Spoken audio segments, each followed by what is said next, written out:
reveals the shock challenges facing the British royal family. There are feuds on both sides of the Atlantic, and it really does start to feel like things have collapsed somewhat. I don't really see a solution to this problem in the near future. I don't see any real attempt on the part of the royal. You are so right, Dan, in saying that this is a problem that should have been handled years and years ago. It should have been dealt with years and years ago. They should have figured out either how to manage it, how to mitigate it, and these sorts of things. But it was one of those sort of holdovers from the reign of Queen Elizabeth that I think they weren't trying to deal with. They were kind of trying to leave it in the periphery, hoping it would go away. And I think this is a profound lesson for the royal family to learn, is that sometimes things don't go away. A leaked internal risk matrix now estimates the potential fallout. If criminal convictions and parliamentary oversight both occur, royal approval ratings could drop up to 11 points within a year. The palace scrambles to contain the leak, but the document spreads worldwide. Later that day, Princess Anne visits the Royal Marsden Hospital. When reporters ask about the cyber scandal, she gives a brief reply: "The crown will stand." This week on social media, Meghan Markle boasted about her busy working life to the soundtrack of Dolly Parton's 9 to 5. Seriously, the most work she probably has to do each day is decide what designer gear to wear. She can have round-the-clock help if she wants it, which she may well have. Nothing like the real hard-working 9 to 5ers. The Americans aren't buying any of this. The line quickly dominates news coverage. Meanwhile, the financial consequences become impossible to ignore. By the end of trading, Marrow and Time Limited suspends its shares after a staggering 79% collapse, with analysts describing the brand as effectively insolvent. Inside Buckingham Palace, preparations quietly begin for the next stage.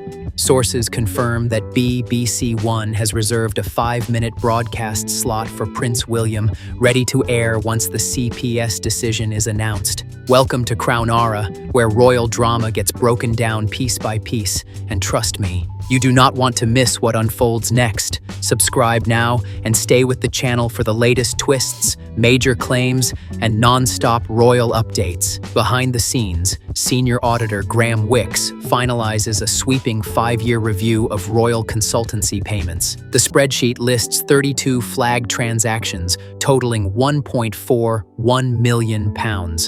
File name: houseclean_master.xlsx. The audit is now locked into the palace archive. At 6:59 on April 2nd, investigators deliver their final Operation Glade case file to the Crown Prosecution Service. One police source sums it up in 3 words: bundle delivered, airtight. Now 2 clocks are ticking. 3rd of April, possible criminal charges.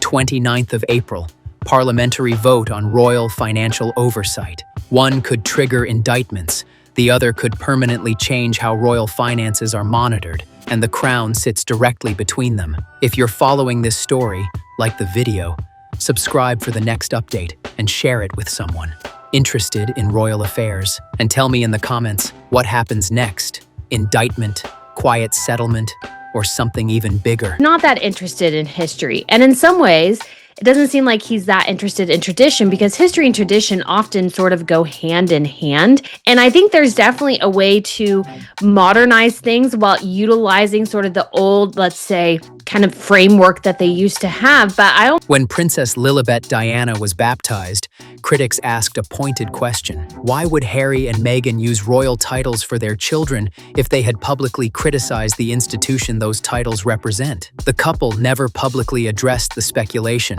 and online debates only intensified. Behind palace walls, a sealed memorandum from the Privy Purse Office, signed by King Charles III and the Lord Chamberlain, reportedly triggered Section 3 of the 1917 Titles Deprivation Framework, temporarily freezing public use of the styles Prince Archie and Princess Lilibet. The brief explanation cited unresolved irregularities in statutory and ecclesiastical records. Attention focused on several documents: Archie's amended Portland Hospital certificate, Lilibet's Santa Barbara County record, and the absence of confirmed Church of England baptism documentation for both children. Prince William then authorized an internal verification review, a 6-member panel of privy councillors and constitutional lawyers. The committee issued a 64-point request to the Sussex legal team seeking supporting documentation, including medical records, physician credentials, financial statements, and communications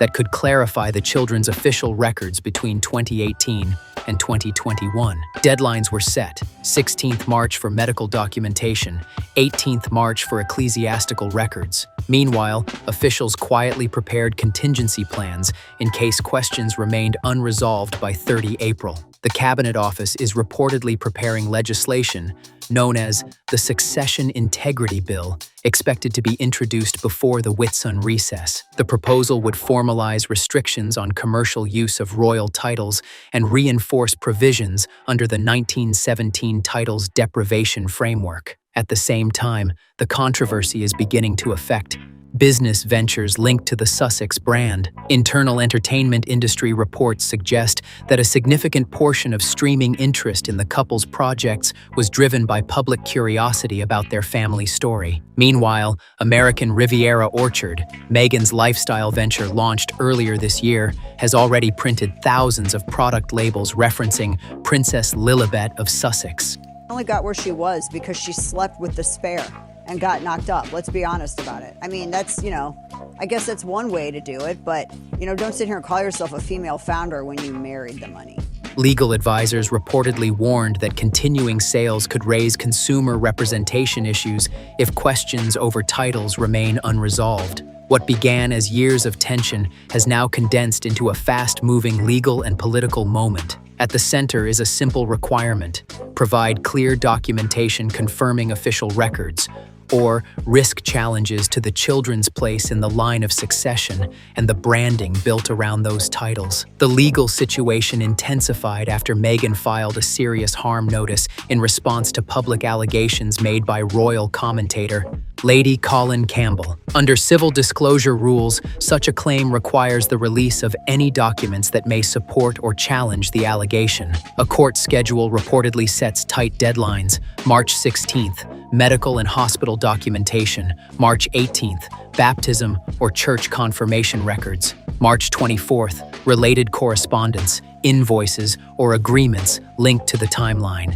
Failure to meet these deadlines could allow a judge to draw adverse inferences, a legal assumption that withheld evidence might weaken the claimant's case. Meanwhile, in the United States, separate legal motions seek additional records from organizations connected to medical or administrative documentation from that period. At the constitutional level, the mechanism remains procedural. If questions persist, the Privy Council could prepare a report for the monarch outlining concerns. The king could then issue an order in council, which would be presented to Parliament. Unless either house formally objects within the statutory period, the order could take effect without a direct vote. In that scenario, official heraldic authorities would update the royal registers accordingly. Although Archie and Lilibet are minors, historical precedent shows the crown can alter or remove a title held by a child without appointing a guardian. The action is framed as protecting the succession framework, not punishing the child. At the same time, Prince William is reportedly supporting a broader legislative safeguard. A draft succession integrity bill, circulated on 14th March, outlines several proposed changes. The bill would state that only descendants born of the body and baptized within the Church of England or a recognized communion remain eligible in the line of succession. It's a petulant, spoiled behavior. It's an extravagance that could have been reinvested into a charity or something beneficial or something to rebuild his faith or trust with the United Kingdom and the general population here. But it was money spent on a hiding to nothing. And that would appear to me to be driven by ego.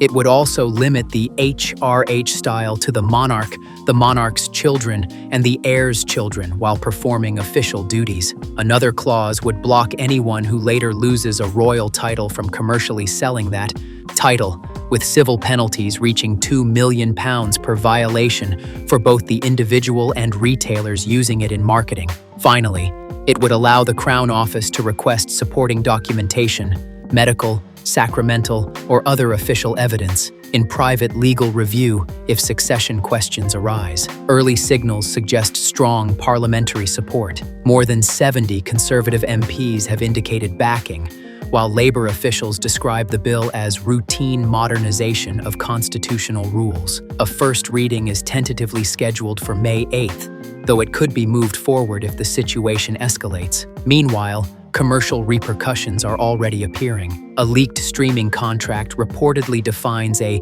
material reputational event as the suspension or loss of royal status. Following recent legal developments, major payments connected to upcoming projects have been temporarily paused pending clarity. Several brands have quietly adjusted marketing materials, referencing royal titles, while a trademark filing using Princess Lilibet of Sussex has reportedly faced additional scrutiny from U.S. patent officials reviewing the title component. An internal risk analysis described 3 possible outcomes: full compliance, supporting documents appear, titles remain, and business agreements continue; partial compliance, incomplete records freeze title use for several years, damaging existing deals; non-compliance, full deprivation would trigger widespread contract renegotiations and potential clawbacks. Political leaders would prefer the issue resolved quietly, as public debate risks becoming highly polarizing. At the same time, activist groups and commentators have begun organizing campaigns and polls about royal titles and succession rules, reflecting how quickly the issue has entered public discourse. Inside Montecito, financial pressure has reportedly grown as certain revenue streams pause. Advisors have warned that prolonged uncertainty could affect future projects. Online speculation has also intensified, with social media users analyzing old footage and flight records. However, many of these claims remain unverified, illustrating how rapidly digital discussions can shape public narratives around high-profile figures. For now, the situation remains fluid, a mix of legal procedure, constitutional tradition, political pressure, and global media attention. The next critical date is 24th March, when several U.S. subpoenas are scheduled to take effect. The following deadline arrives on 30 April, when Prince William is expected to close the Internal Verification Review (IVR) file. If certified, unredacted documentation is not delivered by May 1st, officials could move forward with the next stage, introducing the Succession Integrity Bill in Parliament while the Privy Council considers formal action under existing constitutional procedures. At the center of the debate is a detail that dates back nearly 7 years. A palace communiqué announcing Archie's birth used the phrase, "born for the Duke and Duchess of Sussex." Traditionally, royal announcements had long used the wording "born to." The phrasing prompted quiet questions among some editors and commentators at the time. The statement was released globally without additional clarification, and palace officials described the wording as modernized language. Other details surrounding the announcement later attracted public attention as well, including routine administrative records, hospital access logs, and Prince Harry's early media interview discussing the birth. During that interview, Harry briefly said the baby had changed so much in the last 2 weeks, before quickly correcting himself to 2 days. The clip circulated widely online and fueled speculation across social media. And you need to figure out how to address it rather than sort of having an ostrich head in the sand mentality here. Later, a request was filed to amend Archie's birth certificate so that Meghan's name appeared as Her Royal Highness the Duchess of Sussex. Government officials noted that such post-registration formatting changes were unusual, but not unprecedented. Individually, each detail may appear minor, but together they became part of the broader timeline now being examined in the ongoing review. The palace's private secretary later described the unusual wording in the birth announcement as stylistic standardization. However, about 10 days later, officials from Sussex House reportedly asked whether the phrase "born for" could be corrected retroactively. They were informed that official registers generally cannot be amended twice once issued. Another detail surfaced months later. On November 12, 2019, an archivist at Lambeth Palace reportedly noted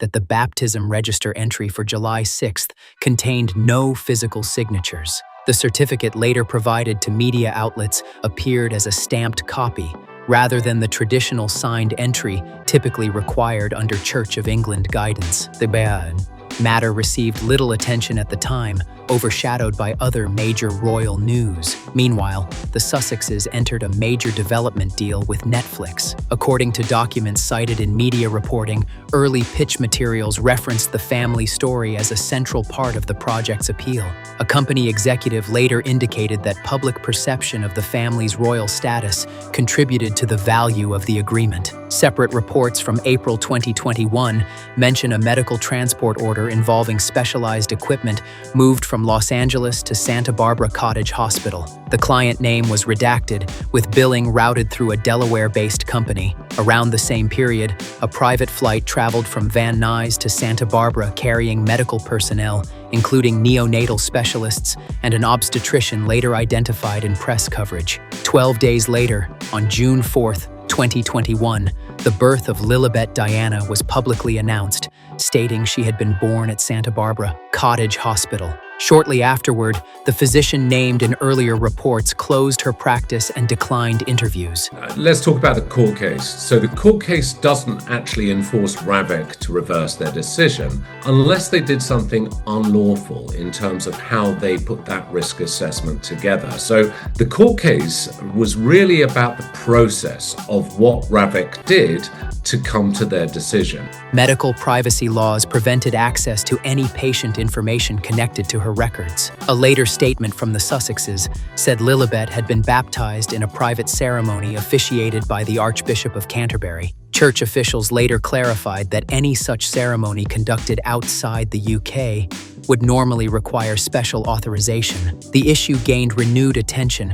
when the Harry and Meghan documentary series used the titles Prince Archie and Princess Lilibet throughout its closing credits. Streaming executives reportedly noted they relied on titles already used in media coverage. As questions circulated publicly, the palace issued a carefully worded directive freezing the use of certain titles pending verification of official records, language echoing historical constitutional rules dating back to the Act of Settlement, 1701. Historians pointed out that formal questions about birth documentation within the line of succession are extremely rare in modern times. Online commentators and analysts have since debated various theories, but medical experts emphasize that only official documentation, not internet speculation, can ultimately clarify the record. No verified entry matching June 4, 2021 has appeared in certain public records examined by commentators. That absence has fueled continued debate about documentation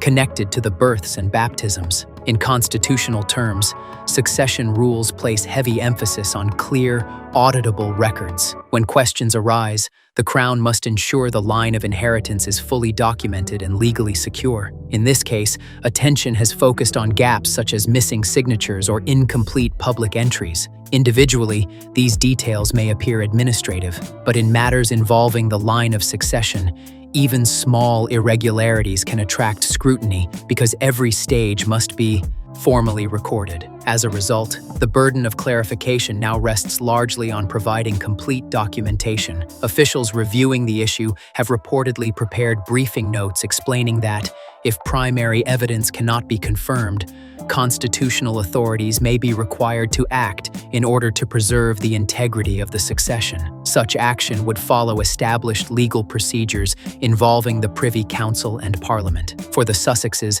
the timeline is tight. They have several weeks before the next scheduled council review, leaving a narrow window to supply supporting records that resolve outstanding questions. Meanwhile, public opinion has shifted quickly. Early polling suggested many Britons were largely indifferent to the dispute, but after widespread media coverage, including television segments comparing traditional royal birth notices with more recent announcements, online discussions surged. Within days, social media clips analyzing the issue gathered tens of millions of views, transforming a niche constitutional question into a global debate. Behind the scenes, palace officials have reportedly adopted a careful communications strategy, focus on legal language, not personal criticism. keep King Charles publicly neutral, while other senior royals handle political pressure. Advance verification quietly, while allowing the public discussion to evolve before Parliament addresses the matter. The aim appears to be presenting any eventual decision as procedural and constitutional, rather than personal or punitive. Palace officials appear determined to keep the process moving quickly. Each missed deadline is followed by another procedural step. Subpoenas issued, draft legislation circulated, and government briefings prepared. The effect is to create a steady sense of momentum that public relations alone cannot slow. Inside the Sussex household, the focus has reportedly shifted from messaging to financial planning. Major media contracts were expected to provide long-term stability, but when payments tied to future streaming projects were paused in mid-March, the situation reportedly tightened quickly. Earlier podcast deals had already ended, and publishing advances are often structured through escrow arrangements that release funds only under certain conditions. Advisors explored the possibility of raising short-term funding backed by future speaking engagements. However, potential partners reportedly wanted assurances that the couple's branding, including the use of royal titles, would remain stable before committing. Meanwhile, commercial ripple effects are visible. Some retailers have temporarily removed products using royal titles until the legal situation becomes clearer. A lifestyle brand linked to the couple has also faced delays because distributors want legal confirmation before shipping items referencing disputed titles. Time is another factor. Certain food products prepared for launch have limited shelf lives, meaning delays could lead to wasted inventory if distribution stalls. Legally, the Sussex team may rely on several strategies: delaying disclosure through privacy arguments, reframing the issue publicly, or pursuing defamation claims. And you married the prestige. You didn't build anything for yourself. You committed the greatest sin in your Gloria Steinem feminism rulebook. But experts note that privacy laws typically do not prevent individuals from releasing their own records, and discovery orders already issued in different jurisdictions limit how long documents can remain undisclosed. Two upcoming dates now dominate the timeline. March 24th, U.S. subpoena compliance deadline. April 30th, closing date for the internal verification review. Sources close to the review say officials want the matter resolved before the summer ceremonial calendar begins, ensuring that upcoming royal events proceed without ongoing controversy. Members of Parliament are closely watching public opinion. Internal reports suggest constituency mail is running heavily in favor of suspending disputed titles until documentation questions are resolved. For many lawmakers, the issue has become less about personalities and more about maintaining clarity in the line of succession. Political analysts say that across parties, the simplest solution appears to be procedural: resolve the records and move forward. Commentators have noted an unusual symmetry. When Harry and Meghan began publicly telling their story several years ago, they framed it as revealing their truth. Now, the palace appears to be responding in its own way, through legal statutes, official records, and constitutional procedures. Each new document or filing adds to the narrative. In the absence of clear evidence, public debate often fills the gaps. Online discussion has accelerated rapidly. The phrase "born of the body" now trends regularly on social media, with short explainer videos attempting to summarize centuries of succession law in under a minute. Some of those videos have reached millions of views, typically ending with a simple demand, show the documents. At the same time, more extreme theories have appeared in fringe online spaces. Mainstream media outlets largely ignore those claims, but palace advisors worry about the vacuum that speculation can create when official information is incomplete. Privately, some royal aides have hinted that a quiet resolution remains possible. If certified medical records and official church documentation were delivered before mid-April, the review process could potentially close without further action. But sources close to the situation suggest advisors are uncertain whether such documentation exists in the exact form required. Without it, constitutional procedures could move forward, leaving the final decision resting with the monarch and Parliament. Sooner or later, a final decision will reach Prince William. One outcome would move forward to the Privy Council. The other would close the review entirely. Which path is taken depends largely on whether the required documentation appears before the review deadline. But the issue is no longer just constitutional. It has become a financial crisis for the Sussex brand. Less than 2 years ago, analysts estimated the value of the Sussex media ecosystem at around £150 million.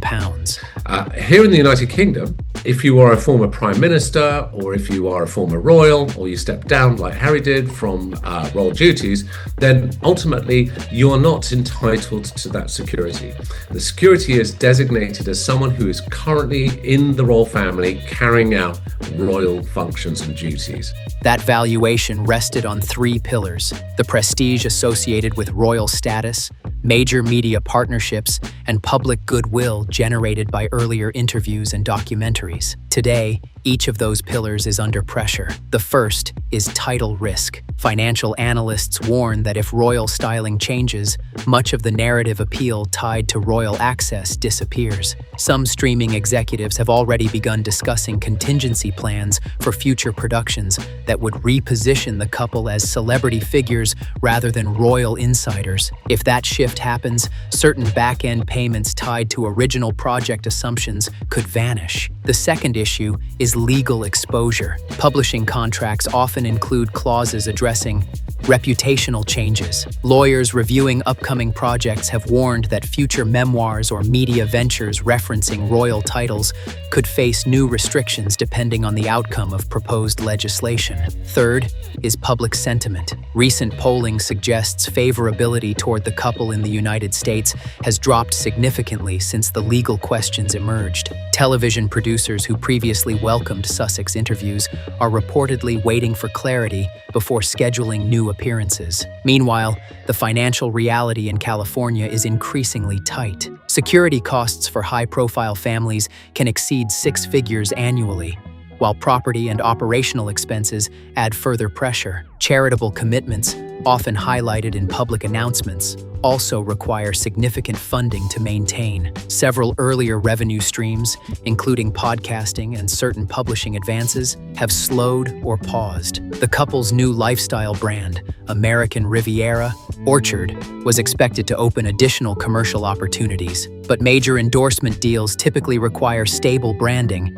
and potential partners appear cautious until the title situation is resolved. For now, the business world is waiting, just as closely as the constitutional one. Political options rumored in gossip columns offer little relief. If the use of royal titles remains contested, regulatory and legal scrutiny would likely intensify rather than ease. Meanwhile, the palace appears to be playing a quiet, strategic game. Each commercial setback increases pressure on the Sussexes to produce documentation that resolves the issue. Legal battles are costly, but reputational collapse can be even more damaging. For the monarchy, the calculation is simple. The line of succession must remain beyond doubt. There is no middle ground that leaves lingering questions in the historical record. In the end, the equation comes down to one condition: documentation restores stability.